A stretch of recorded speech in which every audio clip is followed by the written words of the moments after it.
Okay, today we are looking at solving radical equations. This is from Kuta Software, and this is part one. Let's go ahead and jump in. So we know the objective of solving any algebraic equation is to isolate the variable. In this case, we're hoping to isolate this x. Now, in more traditional forms of equations with addition and subtraction, we know that to undo addition, we use subtraction. To undo multiplication, we use division. So we have to ask ourselves, similarly, what is currently happening to this x, right? This x here is being square rooted. So how do we undo being square rooted? Well, we square it. But just like any other algebraic equation, you can't just do something to one side. You have to do it to both sides. So when we take any number or a variable and we square it and we square root it, those two operations cancel each other out. Anything squared and then square rooted, you just get yourself back again. So x squared then square rooted is just simply x. And in this case, 10 squared is 100. Okay, let's go on to number two here. Now, under the square root, we have both the m on the numerator and the 10 on the denominator, but same rules apply. I like to look at equations like this and say, what makes it irritating? Well, it's the radical symbol that makes it irritating. So, we can assume there's a little 2 in here for taking the square root. So how do we undo taking the square root? Well, let's square both sides. Squaring undoes this square root. So now on this side, we're just left with m over 10. And 10 squared is 100. We're not quite done yet because the m still is not by itself.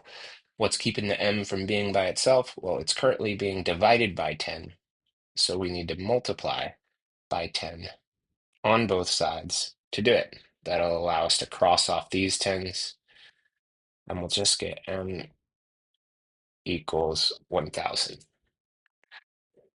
Okay, now we have not a fraction, but the same rules apply. We have v minus 4 under the radical. So we can simply square both sides.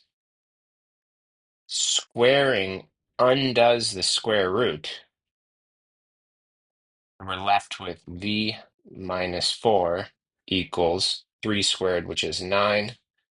We can add 4 to both sides to get the v by itself, and we get v equals 13.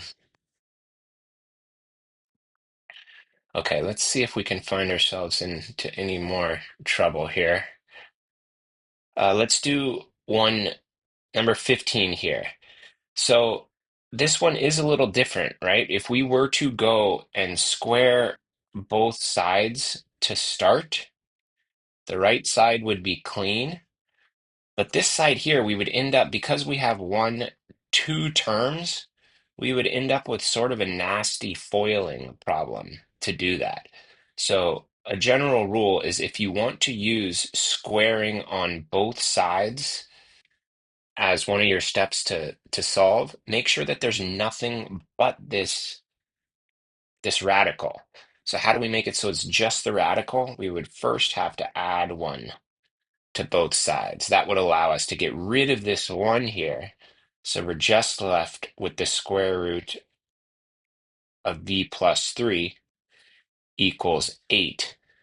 And now, because we just have the radical, right, now we can square both sides. And this square will undo the square root, so we'll be left with v plus 3, and 8 squared is 64. Subtracting 3 from both sides, we can get v equals 61.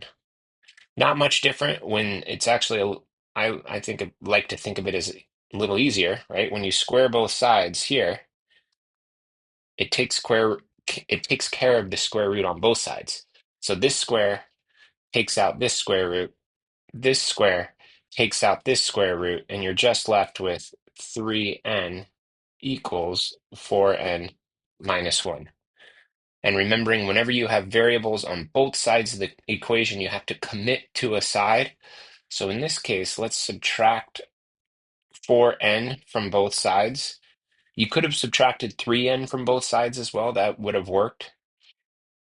This allows us to cross off the 4n's. 3n minus 4n is a negative 1n equals negative 1. We can divide both sides by negative 1 to get rid of that negative 1.